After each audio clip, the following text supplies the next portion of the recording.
From WNYT Albany, News Channel 13, live at 11, begins right now. Good evening and thanks for joining us tonight. I'm Jessica Layton. Jim is off tonight. We begin with some breaking news right now. A raging fire has gutted a century-old lumber warehouse in Berkshire County. Crews battled the blaze at the Dresser Hall Lumber Company in Lee, Massachusetts for hours tonight. They're also battling those temperatures in the single digits. News Channel 13's Dan Bazile just arrived on the scene and is gathering information, speaking with the police chief and the fire chief. But in the meantime, here are a few pictures just into the newsroom. You can see those flames shooting high into the air. All that lumber and wood providing the fuel to keep the fire going strong at this 105-year-old business. The warehouse is on Railroad Street in Lee, right off of Main Street, which is not far from the Massachusetts Turnpike. Railroad Street and Main Street are both closed to traffic right now. Again, Dan Bazile is there, and we will join him live just as soon as we can. Expectations are running high tonight as Governor Andrew Cuomo prepares to deliver his second State of the State address tomorrow. This is a story, actually, that Dan was working on before the breaking news in the Berkshires. Lawmakers on both sides of the aisle tonight saying the governor accomplished most of what he set out to do during his first year in office. But as Dan tells us now, there are plenty of new goals for 2012. In his first year in office, Governor Andrew Cuomo managed to legalize same-sex marriage, cut state spending, capped property taxes, and worked out a millionaire's tax deal while cutting taxes for the middle class, among other things. Some lawmakers believe the governor got pretty much everything he wanted, but is that about to change? The honeymoon continues with Governor Cuomo. It's lasted a full year, and expectations are high that it'll be another good session coming up as well. The governor will kick off the session with a State of the State address on Wednesday.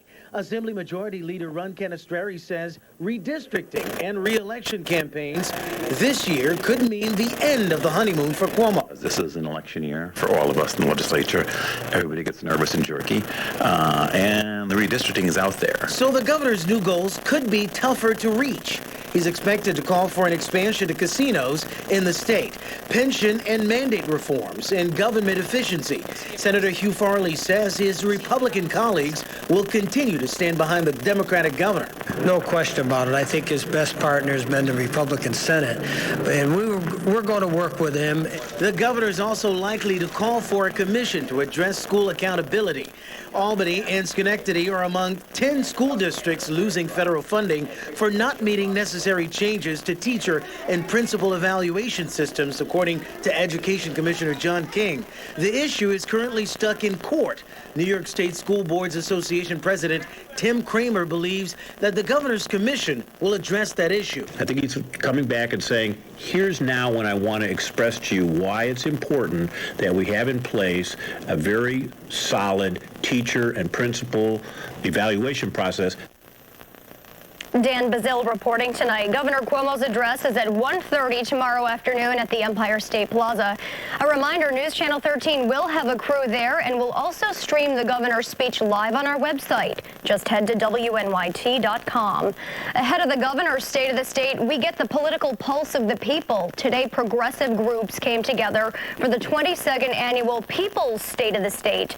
This event is normally held in front of the Capitol, but it was moved to Academy Park to show support for the Albany protesters who had their encampment dismantled by the city of Albany 2 weeks ago. Your pepper spray! Your pepper spray! And police cavalry! And police cavalry! Cannot destroy! Cannot destroy! An idea whose time has come! An idea whose time has come! The demonstrators say they want a hike in the state minimum wage, universal single-payer health care, and better jobs. Another big story tonight is the weather. It's one of the coldest nights we've had in a very long time. Police and advocates for the homeless are on patrol right now, making sure those who try to survive the night outside get inside the Capital City Rescue Mission. It's the first so-called Code Blue night of the season. Michael Douglas has called the Capital City Rescue Mission his home on and off for years. These doors are always open here for people like myself. And tonight, these doors are open for anyone and everyone who would otherwise be putting their lives at risk in an abandoned building, a car, or under a bridge. Tonight, it's about getting people in so that people won't have frostbite or they won't have hypothermia or even freeze to death. The temperatures are expected to dip below 10 degrees tonight, with wind chills biting between 10 and 15 below zero, making it the mission's first code blue night of the season when nobody is turned away. We relax a lot of our rules and policies so people can just come in and no questions asked. Mission Executive Director Perry Jones and his staff spent the day rolling out cots, making beds, and unfolding warm blankets for what will no doubt be an at-capacity crowd. It's a crowd that will include John Trotter, though he admits there was a time he would have thought twice about coming to a shelter. I just suck my pride up and actually walk through the doors. Once you get here, they help you out so much. A place to stay, lay your head, keep warm. They feed you, they clothe you. And on a night like this, Michael Douglas says wholeheartedly that's everything you need and more. And don't be scared to come here. You just might run into somebody you know. And they've said it so well tonight that it is dangerously cold outside. Jason's here now with that forecast. Yep, I like that little soundbite. You just might run into somebody you know. Why not? Very welcoming there, indeed. And yes, tonight is the first cold blue night of the season. So just to give you an idea of what that means and where we are, clear, breezy, low, overnight of +5, but wind chills will be 5 to 10 degrees below zero. So again, the Capital City Rescue Mission is open for business, and the Homeless Action Committee, their van has extended hours where they'll actually go out and pick up the folks that need a lift. 7 degrees outside right now. That is just darn chilly out there under clear skies. Still a little bit of a breeze, and as we make our way onto the bus tomorrow morning, the kids will need to wear everything they've got. It'll be sunny but very cold, temperature around 8. We'll climb up into the low to mid-20s, though, through the afternoon. That's just one of the changes that is headed our way as we round out the work week. Continue to rise. We'll talk about that. And finally, the prospects for some snow, maybe. We'll talk about it coming up in a little while. A lot of people like the sounds of that. All right, Jason, thank you. The mayor and police chief in Gough are trying to ease the concerns of people living in the Ogden Mill apartments tonight. They met with residents to talk safety today on the heels of an incident that shook the confidence of that entire community. Last week, a 67-year-old man was robbed and killed right in his third-floor apartment. Mark Richardson is being charged with that murder. Police say he also attacked an elderly woman in the complex that same night. Nobody comes out of their room now. Before it was happy-go-lucky, you know. Now people are frightened. Yeah. And police want residents to keep their doors locked and say they shouldn't let anyone in the building unless they know exactly who they are. A Brooklyn man is being indicted in connection with a murder in Schenectady. 31-year-old James Wells is accused of shooting 15-year-old Eddie Stanley at a house party on Bridge Street back in June. Stanley was a sophomore at Schenectady High and a star on the varsity basketball team. The indictment claims Wells opened fire inside the house after accusing Stanley and his friends of stealing the keys to a rental car. Wells was arrested a month later in Brooklyn. Colony police say they've made an arrest in connection with a stabbing that happened back in September. Derek Patton of Albany is charged with assault, attempted rape, and criminal possession of a weapon. Police say he met a 46-year-old woman on Central Avenue in Albany on September 9th. They drove to Industrial Road in Colony, where authorities say that attack happened. The woman needed surgery, but she survived. A local eye doctor is in big trouble after police say he bought booze for some underage kids. Colony police say 51-year-old George Stasier hosted a keg party at his home. Police say a dozen underage people drank alcohol, and one 16-year-old girl got so drunk she had to be taken to the hospital. Stasier is due back in court next month. Memorial services will be held later on this week for former Albany County Sheriff George Infante.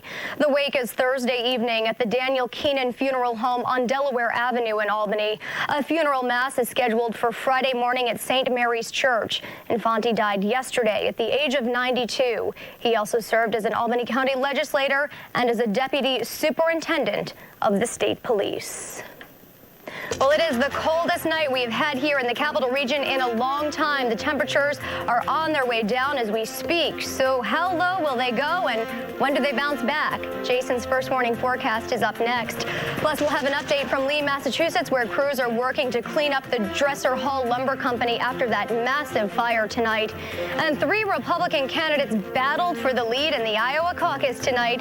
We have a report from Des Moines, Iowa, coming up. Coverage you can trust.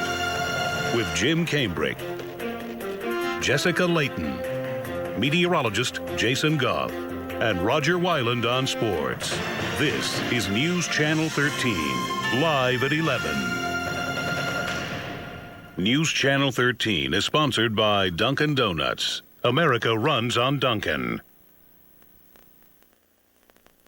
Now, your first warning weather with meteorologist Jason Gough. Welcome back.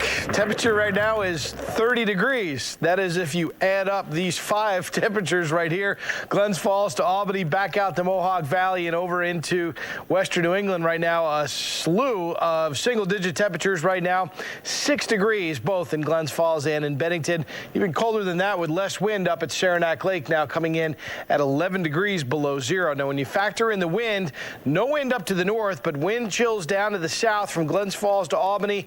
Just downright cold and, in fact, downright dangerous in spots where we're talking about wind chills down to 13 degrees below zero at the moment in Pittsfield. And ironically, it's the wind that's allowing our temperatures to not fall off even more. So a cold night out there tonight, and temperatures, though, as we make our way into the day tomorrow, will rebound. We just have to get through this one night before our temperatures start to swing back up as we ride toward the end of the work week. Case in point, temperatures tomorrow in the mid-20s, but then we're right back up to near 40 degrees by Friday, and then it looks like we'll stay in the 30s as we head through the beginning of next week. So just got to hang on for one night. Certainly no major cold spell here underway, although certainly the coldest night of the season thus far. Satellite radar composite over the last 12 hours. With some clouds around today, they really melted away, though. Even a few snow showers around early this morning. Those are now gone. A few clouds holding on as you head across the Schoharie Hills and back down toward the southern tier out the I-88 corridor. But otherwise, again, it's the combination of the clear skies. At least a little bit of the wind out there, again, is helping to keep temperatures from falling off too much. But single digits, man, that's cold no matter how you slice it. Now, the satellite radar composite of the wider view, want to give you an idea of what we have coming down the pike here. We've got a couple of different areas that we're watching. First is now basically all gone. That is the snow showers. The lake effect snows are done. Over a foot of snow falling across part of the Adirondacks. But as we look off to the north and west of us here, we've got an area of low pressure, just a little trough actually in the atmosphere. That's going to swing its way through here as we head through the day tomorrow. We'll see increasing clouds. We'll also get into a little bit of some snow showers or some flurries around as well. But again, this is the clouds and the flurries tomorrow that will swing through. But by and large, over the next few days, our weather stays relatively quiet. And again, with temperatures making their way upwards. And just to kind of give you an idea of what we have in store, coldest air of the season, again, in the eastern half of the country, especially in the northeast, but even all the way down into Florida. Jacksonville right now at 26 degrees, but off to the west, not as bad. Mid and upper 20s from Chicago up into the northern plains, and then 30s and 40s a little bit farther back from there. Right now, 40 degrees in Billings, 26 in Jacksonville. That's a little topsy-turvy as our weather seemingly has been so far in this early winter. We'll have a full look at your 7-day planner coming up in 30 seconds. So overnight temperatures will drop off just a few more degrees, but very cold no matter how you slice it under clear skies. Again, those wind chills down well below zero. We're talking about 10 to 15 degrees below zero in some spots. Now, for the day tomorrow, bright morning sunshine, and the dew points are really way low. So that means that those bright blue skies out there. But as we head through the rest of the morning and into the afternoon, we'll see some high clouds streaming in. Temperatures will make their way up into the mid-20s. Not nearly as much wind tomorrow.